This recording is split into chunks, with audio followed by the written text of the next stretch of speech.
Hey guys, so I am currently in Oklahoma because I am going to a retreat this weekend for my college degree program. So I'm currently getting a master's, and this is kind of one of those requirements that they require you to do. It's a divinity degree, and so this is kind of a woman, and I'm getting my degree in basically Christian women studies, essentially Christian women in leadership.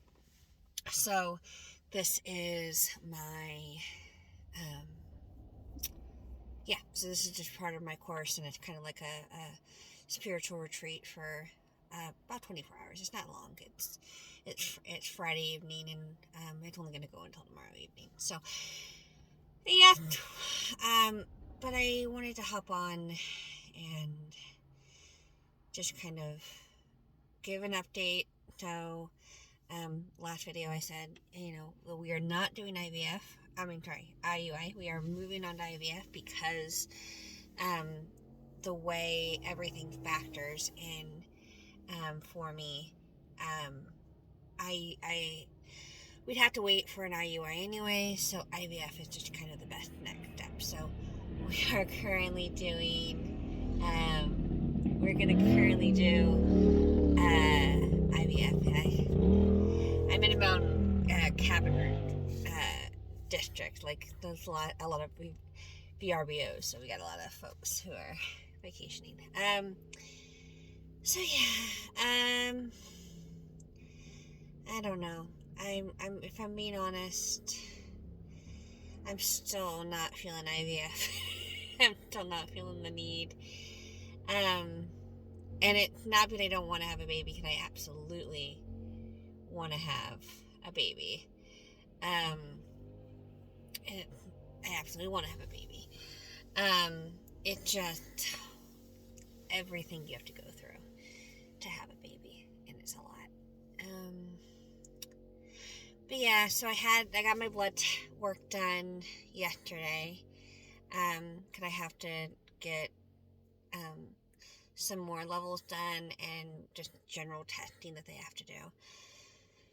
And so yeah, in about a month we'll start the priming meds, and it it's just been I've been reflecting. So this was a very long drive.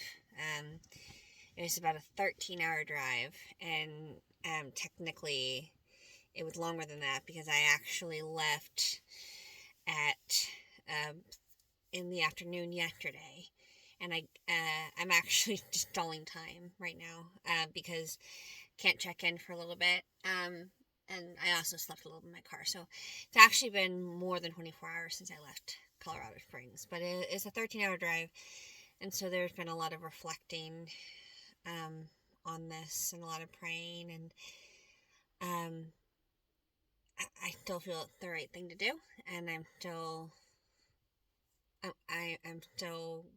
we're still moving forward. Um, but it is like tiring, and it definitely is tiring, and it definitely kind of like, ugh, okay, so we're doing this. But I do. I'm ambivalent about how much, kind of how much work it's been. It's been a year of working um, to get this done, and to still have empty arms at the end of it is frustrating. And there's couples that go years like this, and so you almost feel like it's silly to complain because you're a year into this. There's folks that have had 3 and 4 retrievals and transfers and still don't have a baby.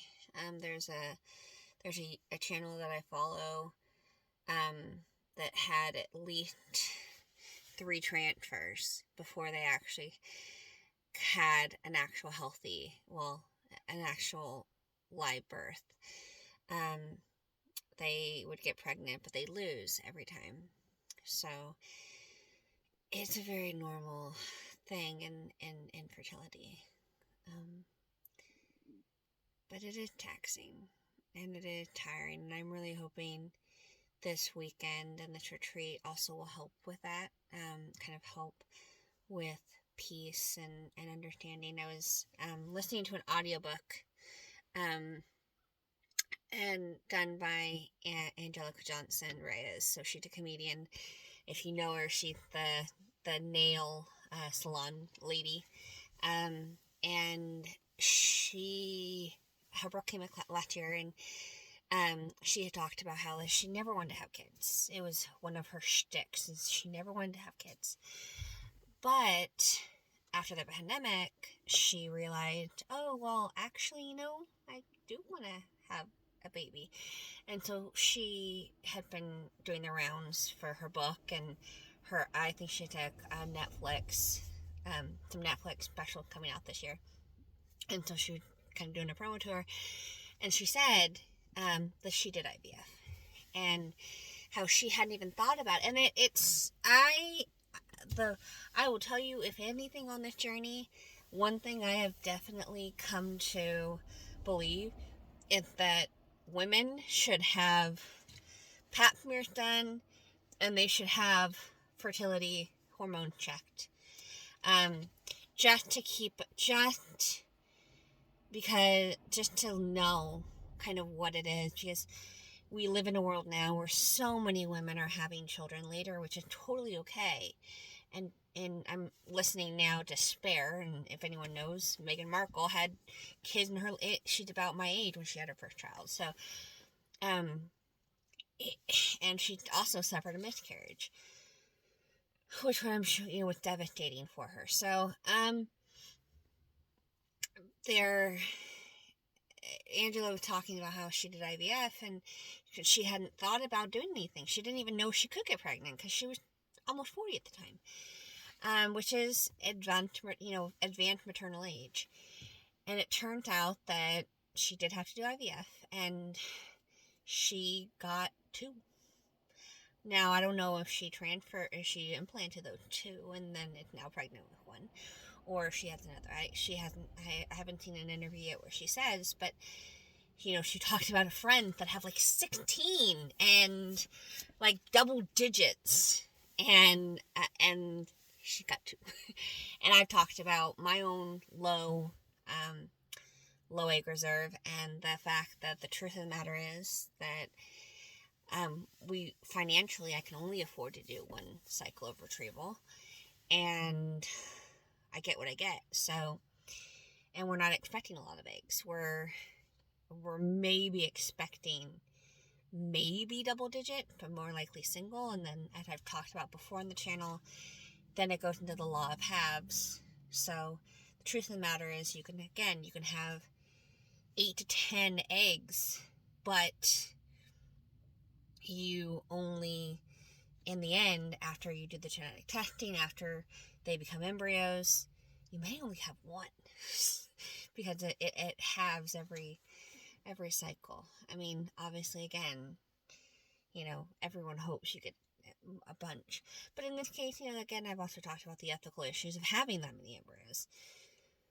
So I'm hoping for some clarity this weekend, and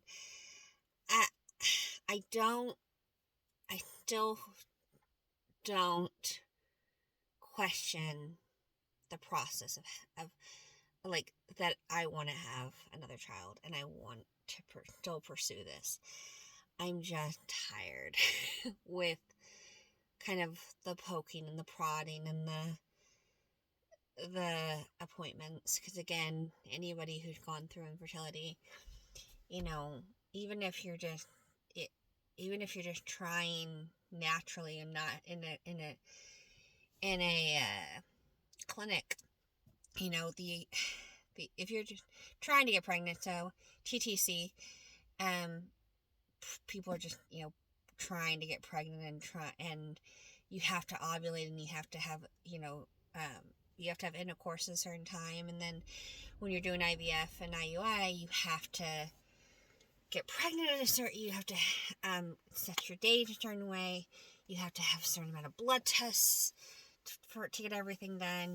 They want to make sure your hormone levels are good. They gotta, and then if you're not doing that, you have to do a bunch of supplements and teas, and your whole life does become about getting pregnant, and your whole life does become about regimenting doing everything. I mean, I've been traveling today and I'm still trying to make sure I take all my pills on time, and there's a time change that I have to factor in, and it's a lot.